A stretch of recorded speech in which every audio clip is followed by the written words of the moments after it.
Chers téléspectateurs, amis du petit écran, bonsoir. Bienvenue dans votre émission École guinéenne sur la télévision nationale. Ici, aux écoles Marif turco-guinéennes, commence la deuxième étape du concours inter-école de propreté des 5 communes de la capitale et 3 de pays, Koya, Dubreuka, Frokaria. Alors, chers téléspectateurs, nous vous souhaitons du plaisir en compagnie de la télévision nationale. Suivez.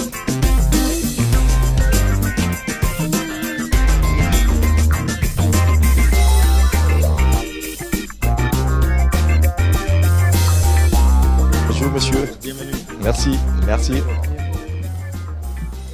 Nous avons fini avec la propriété devant la cour et la verdure. Nous allons visiter maintenant l'intérieur de la cour et en commençant par la poubelle. S'il vous plaît, monsieur, dirigez-nous vers la poubelle. Okay. On y va.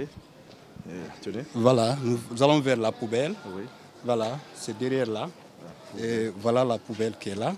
Voilà. C'est au fond là-bas. La poubelle, oui. La poubelle se trouve au fond là-bas, oui. Il n'y a pas de problème. Oui. Il n'y a pas de poubelle à l'intérieur. Pratiquement au niveau de chaque palier, il y a une poubelle autant pour moi. Très bien. Oui, alors, au niveau de chaque poubelle. Oui. Cher membre du jury, Oui. Aménagement du mât. Oui. Voilà. Veuillez nous guider vers Ok, le mât. allons-y. Voilà, si vous avez constaté, il y a les deux drapeaux des deux pays, pour la République de Guinée et pour la République de la Turquie. Donc nous avons les deux drapeaux ici. Voilà. Généralement, nous faisons la montée des couleurs le lundi et le vendredi à 13 h, nous faisons la descente des couleurs. C'est comme ça que nous faisons, oui. On passe à l'étape suivante. On va constater maintenant l'état du sol de la cour. L'état est normal, c'est propre. Donc après cette étape, nous sommes à la décoration maintenant. Le premier point, peinture de l'école. Très bien. Alors, chers téléspectateurs, vous voyez, c'est la peinture de l'école.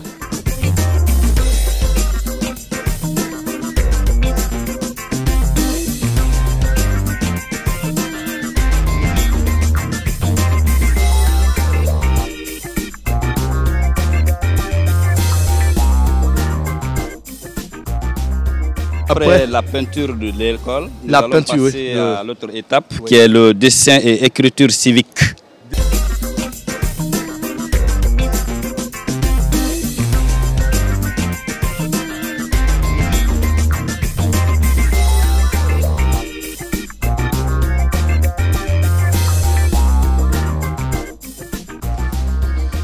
Alors, chers téléspectateurs, vous voyez qu'on se dirige dans une des salles pour constater de visu l'état des tables bancs.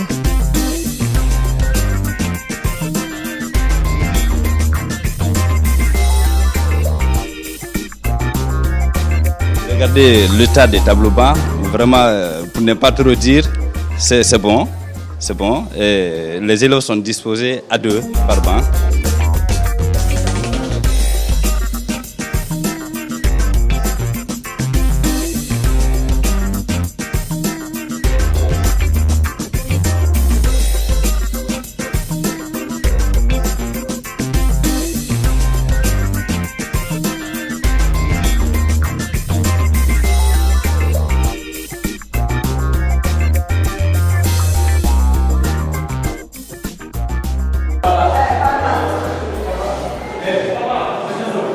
Et j'espère que nous serons en premier, bien sûr, après ce concours, Inch'Allah.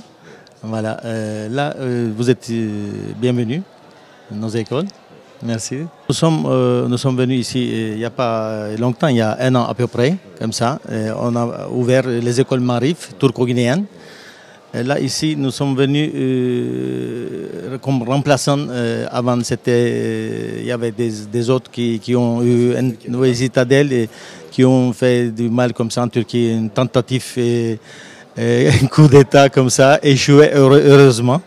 Mais après ça, c'était notre premier martyr qui était là, qui s'appelait Ömer Halis Demir.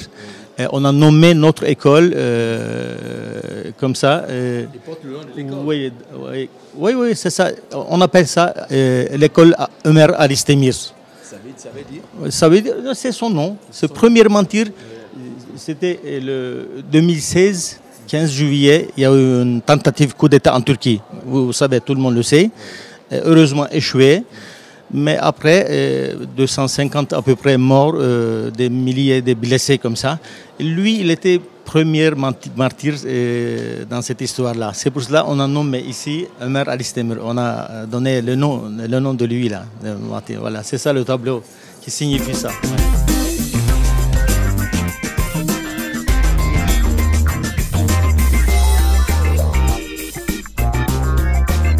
Maarif turco-guinéenne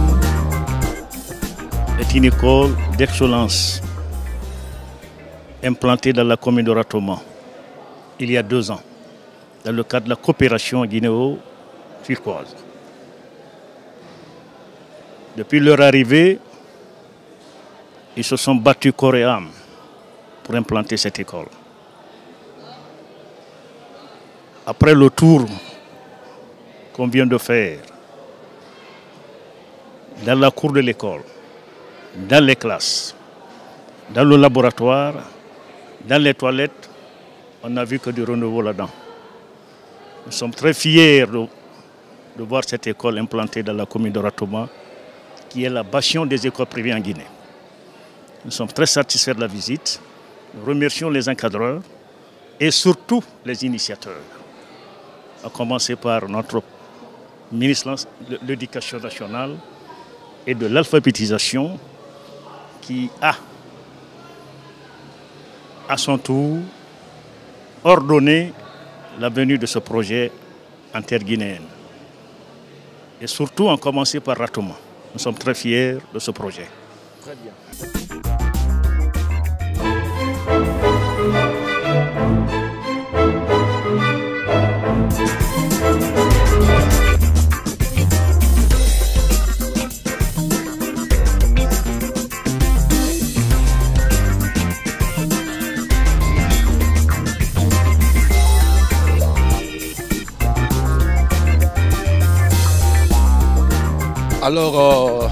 Alors, membre du jury, vous avez constaté l'état de la propriété de la déventure.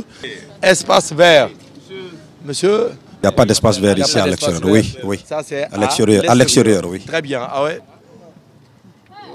Le point suivant, nous allons nous rendre maintenant à l'intérieur de la cour de l'école pour voir l'extension de la poubelle, aménagement d'IMA, l'existence, oui, et enfin le 3e point, état du sol de la cour.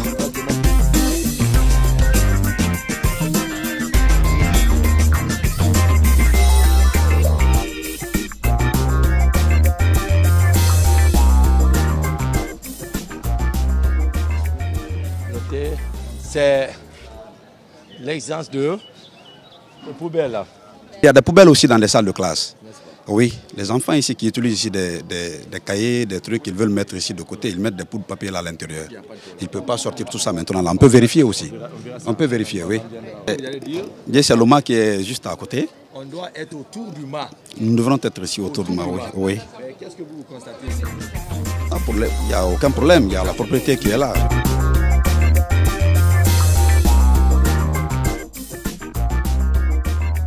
Les enfants doivent être autour du mât.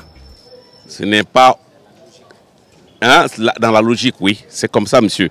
Vous allez revoir ça ou réviser après. Nous constaterons maintenant l'état du sol de la cour de l'école. L'état du sol de la cour de l'école. Très bien. Et comme nous le voyons. Monsieur le guide, oui, on le voyait, on va constater. Monsieur le guide, s'il vous plaît. Monsieur le guide. Il peut vous donner ses impressions sur le sol. Vous allez constater que nous n'avons pas de gravier, mais c'est tout à fait en béton. Oui, pour éviter également que les ordures s'entassent de part et d'autre. Ce qui a fait que nous avons jugé nécessaire de faire tout en béton. Et donc, même c'est prévu pour ce mois de décembre de refaire, de renouveler également l'esplanade du basketball. Bon, regardez.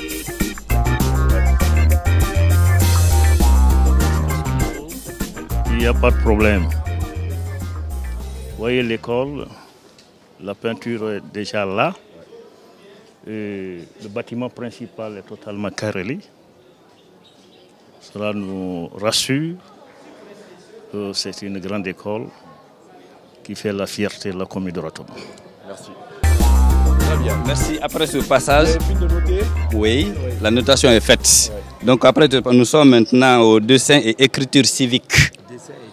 Vous constatez que nous avions 3 grandes figures emblématiques de la littérature africaine qui sont là, et dont un en provenance, n'est-ce pas, de la Guinée, et à l'occurrence de Camara Laye. Il y a également l'image de Aimé Césaire.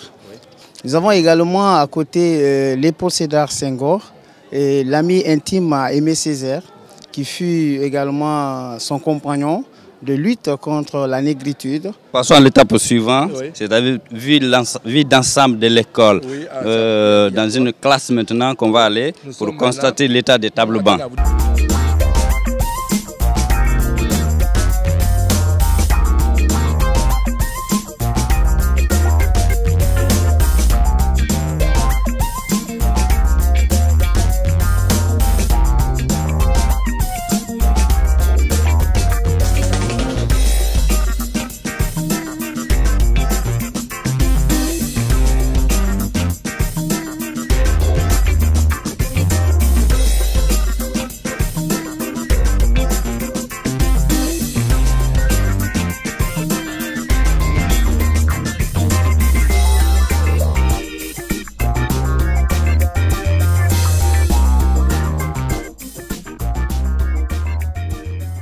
Venons de voir comment les élèves sont assis là et c'est un peu bien, je dirais pas très bien, je vais essayer d'apprécier sur ma fiche et voilà.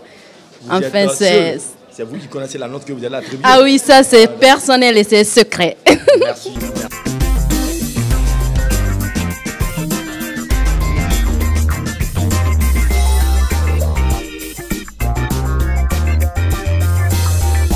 Nous avons un grand bloc de latrines, dans 7 cabines, et vous constatez que toutes ces cabines sont fonctionnelles. Et au vu, n'est-ce pas, des caméramans, et la propriété y est. Donc il reste.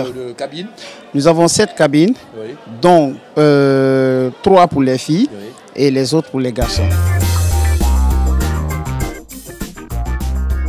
Nous nettoyons les 7 cabines, vous constatez il y a les 2 fûts qu'on remplisse à tout moment et à chaque fois qu'il y ait... J'espère que vous n'êtes pas dans un quartier où il y a un pénurie d'eau. Non, pas du tout. Nous avions déjà un robinet. Nous avions également le puits qui est aussi à côté.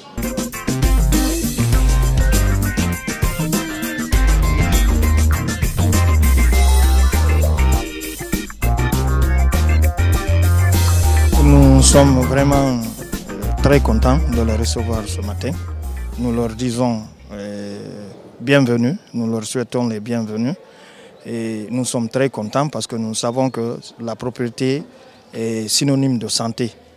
Donc quand vous avez des élèves qui viennent de tous bords, vous devez assurer leur propriété. Vous devez leur montrer comment il faut être propre. C'est pourquoi vous avez constaté que l'école quand même est très propre. Nous allons faire tout le possible pour que la transparence soit au rendez-vous. C'est-à-dire quoi? Nous avons les différents points qui sont là. Propriété de l'école, déventure et espace vers l'existence de poubelles. Tous les points qui sont évoqués, nous avons déjà créé une page, c'est-à-dire un site web, là où tout sera placé. Lorsqu'on clique sur le nom d'une école, on prend un critère d'évaluation, la photo va sortir, plus chaque note aussi qui est attribuée à cette partie en question. Et on a aussi la possibilité même aux responsables de l'école de pouvoir laisser leurs impressions par rapport à la note que le jury a eu à les accorder. Ça, c'est par rapport à la partie transparente. Et à la fin à la fin du concours, l'école gagnante, on a prévu même une formation pour eux. Parce qu'il faudrait maintenant qu'on se batte pour pouvoir mettre les nouvelles technologies là à la portée des enfants. L'Internet est en train d'aider beaucoup les autres à pouvoir améliorer le système éducatif ailleurs. Mais chez nous, l'Internet plutôt est négatif puisque la plupart des élèves connaissent l'Internet juste pour mettre leurs photos et demander comment vous me voyez. Donc, il faudrait qu'on trouve un moyen pour montrer aux enfants là qu'on peut encore mieux faire avec l'Internet que de mettre sa photo et demander comment vous me voyez. Et pour ceux, l'école qui va remporter le prix, on a prévu une formation pour le personnel enseignant. Apprendre aux enseignants comment il faut numériser vos cours, apprendre aux enseignants comment il faut même monétiser vos cours. Sûrement, ils ont des bons professeurs, tandis que ces mêmes professeurs, ces mêmes matières-là, ailleurs, il y a manque de professeurs. Donc, on donne la possibilité à l'école gagnante pour que ces enseignants puissent mettre leurs cours en ligne, afin que d'autres écoles, si maintenant ils veulent consulter le cours de l'enseignant en question, qu'eux ils puissent payer l'enseignant. En plus aussi, permettre aux enseignants de rendre leurs cours numériques, c'est-à-dire quoi? Au lieu de venir en classe, prendre tout son temps à dicter la leçon, chaque élève peut télécharger le cours avec lui, il a le cours dans son téléphone. L'enseignant vient spécialement maintenant pour expliquer et pour faire les exercices. Parce que vous allez beau dicter, ce n'est pas ce qui va rendre le cours compréhensif. Il faudrait que l'élève puisse s'appliquer beaucoup plus davantage. Donc voici un peu, de façon un peu plus résumée, les différents outils que nous souhaitons mettre à la disposition de l'émission École guinéenne, afin de rendre vraiment cet événement-là, en tout cas un événement d'envergure, pour permettre aussi, pour les années à venir, lorsqu'on dit maintenant qu'il y a encore concours, pour qu'on puisse avoir encore beaucoup plus d'écoles que ceux qu'on a eu cette fois-ci.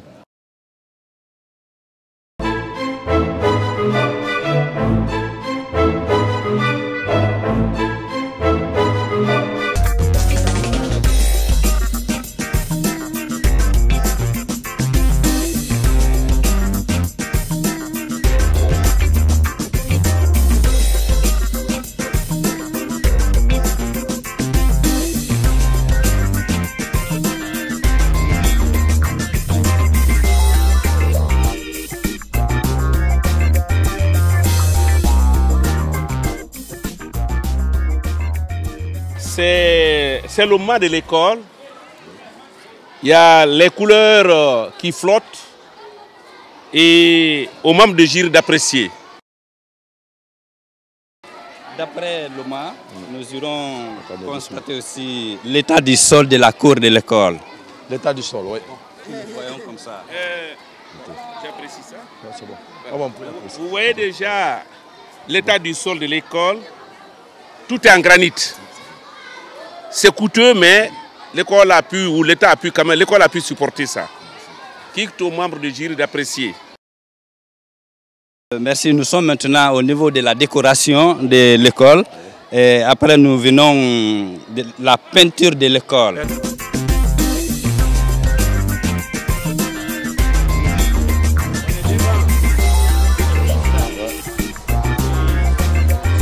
Voilà, la peinture de l'école. Je crois que les membres du jury doivent apprécier la peinture de l'école.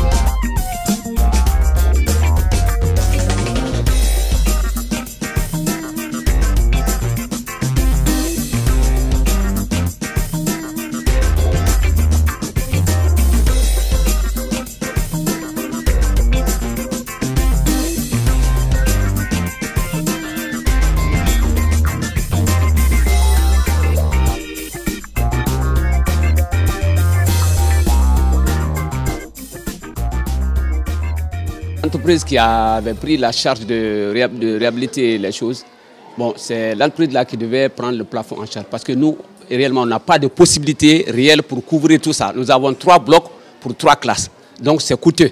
Même l'APAE ne peut pas couvrir tout ça. Alors donc nous demandons à l'État de venir en aide pour que nous soyons en tout cas sous les plafonds.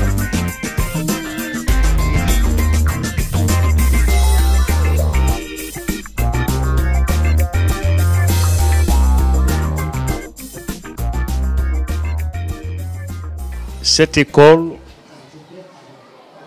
a connu une rénovation qui a vraiment donné honneur à cette grande école. Aujourd'hui, nous avons l'électricité dans les classes. Nous ne voulons pas vraiment voir les enfants dans la chaleur. Même s'il n'y a pas le plafond, mais mettez au moins 2 ventilateurs pour les ventiler à ce moment vraiment très chaud de saison sèche. C'est le lieu et le moment devant la RTG de remercier le gouvernement du président Alpha Condé, professeur Alpha Condé. Parce que vous savez, le nom, le sobriquet qu'on donnait à cette école, Diatakoli. L'école était dans un état de vétusté avancé. C'était l'une des écoles les plus dégradées de la République. Je n'exagère pas. Hein. Donc, grâce au gouvernement de professeur Alpha Condé, l'école a été rénovée en un seul mois.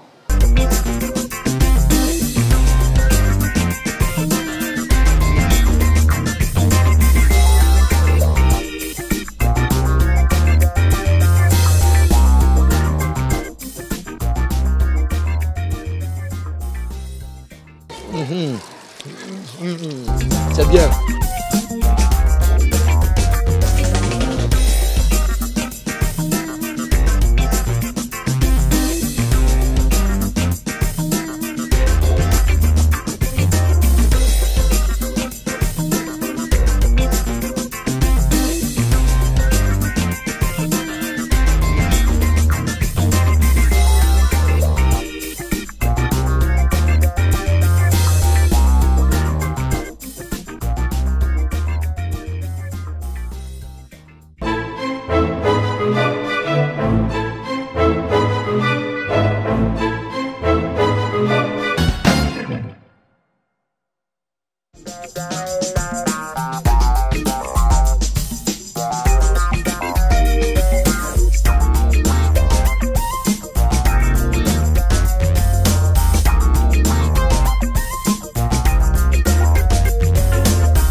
C'est que pour moi le mât est bien placé là. Pour moi le mât est bien placé. C'est seulement la cour qui est petite qui empêche que l'on place le mât en fait au beau milieu du terrain. Mais si on le place au beau milieu du terrain, il n'y a pas d'espace pour les enfants. Et ils sont assez nombreux. C'est notre volonté. Mais nous cherchons à avoir une bonne éducation pour ces enfants-là. Donc le mât est là. On fait la montée de couleur à 7h45 et on le descend à 18h, des fois à 16h. Le mât, ce n'est pas un problème d'emplacement, mais on dit quoi? Qu'est-ce que la chose dit? Le mât, on dit aménagement du mât. Vieux pédagogue, le mât n'est pas aménagé. On ne peut pas l'aménager. S'il vous plaît, vous ne devez pas riposter. Mais l'espace n'est pas propice pour cela. Sinon, il y a des écoles qu'on a dirigées, il y a vraiment de la verdure. Et la verdure ici, avec ce nombre d'élèves, n'est pas facile à voir. Sinon, j'aime ça. Alors, c'est le contraire que peut-être moi je vais dire. Voilà, monsieur le directeur général, on dit l'aménagement du mât. C'est votre choix, un choix délibéré, un choix propre à toi, mais vous devez travailler dans l'esprit du système éducatif. Le mât doit être aménagé. Mettre les fleurs, ça éduque les enfants. C'est très important, je n'ai rien à te dire. Donc on ne doit pas tirer ça. Chercher un bon emplacement, peut-être d'ici l'année prochaine. Ça, c'est déjà parti. Mais on voudrait que, si vous avez la chance de tomber dans ce prix, et qu'on trouve le mât dans un bon emplacement. Parce que choisir cette école-là n'est pas une fortuité. Ça a été discuté en conseil. Vu la dimension, l'espace qu'on a ici, le mât est très bien placé. Oui. Donc vous dites le contraire. Moi, je dis le contraire. Hein. Oui. Et c'est très bien aménagé comme ça. Ce qui manque ici, c'est la verdure. Ah ben, c'est tout.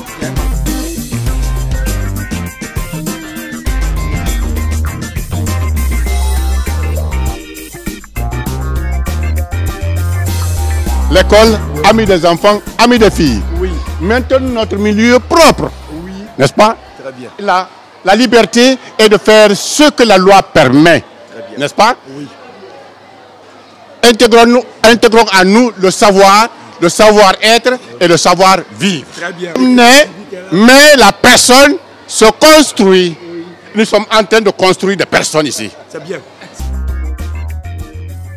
Vu un peu le nombre pléthorique que nous avons comme en tant qu'élèves et l'espace que nous avons, nous n'avons pas pu aménager, mettre une verdure.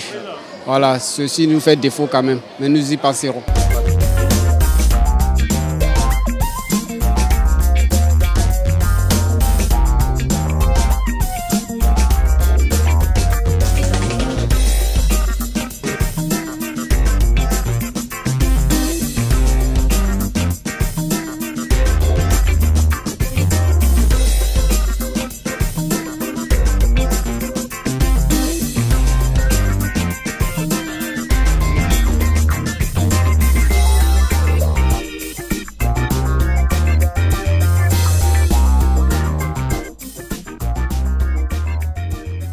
Une œuvre humaine n'est jamais complète. Il y a toujours à faire lorsqu'on a envie de bien faire. Cette école a été construite par des jeunes. Depuis quelle année? C'est la 3e année. Ça fait 2 ans que je suis le directeur de cette école. Et je m'évertue à rendre cette école propre et envoyer des enseignants compétents pour que les enfants que j'ai puissent avoir un bon niveau. J'ai des élèves ici qui sont faibles, il y en a qui sont moyens, il y en a qui sont forts. Mon travail avec mon collectif, c'est de rendre les élèves faibles, moyens, de rendre les moyens forts et les forts des élites. Je veux des élites ici. Cette école, c'est une école guinéenne. Elle est privée, mais c'est une école guinéenne que nous voulons porter très haut, le flambeau de la Guinée. Merci monsieur de se prêter à nos questions. Alors chers téléspectateurs, tout le plaisir a été pour moi de vous servir dans cette émission École guinéenne dans le cadre de la propreté. Merci, à la prochaine.